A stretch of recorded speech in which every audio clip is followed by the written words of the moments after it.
الرحمن الرحيم. والذين آمنوا وعملوا الصالحات أولئك أصحاب الجنة هم فيها خالدون.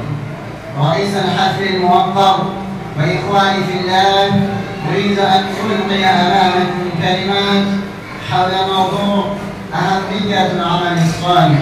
إخواني في الله، العمل الصالح هو من سائر الأعمال الظاهرة والباطنة، والعمل الصالح هو كفيل بإصلاح حياة الفرد والمجتمع، وهذا الإصلاح هو أساس العبادة وهو الموصل إلى الخير في الدنيا والآخرة. ففي الدنيا يتحقق الاطمئنان والتعاطف، وفي الآخرة يكون الجزاء دخول الجنة. وتوضح الآثار أهمية العمل الصالح الذي يهدي إلى الحياة الراضية المطمئنة، كما قال الله تعالى: والذين آمنوا وعملوا الصالحات أولئك أصحاب الجنة هم فيها خالدون. سورة البقرة، رب الآية 82. إخواني في الله، ولا يكون العمل صالحا إلا بتوازن الشرطين: الإخلاص لله والمتابعة لرسول الله صلى الله عليه وسلم، كما قال الفضيل بن عياض رحمه الله: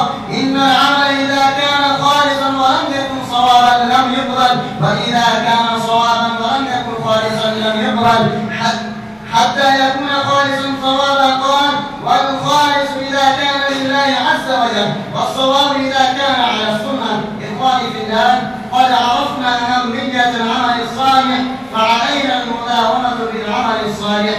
وفي الختام نسأل الله أن يوفقنا للعمل الصالح. اللهم اجعلنا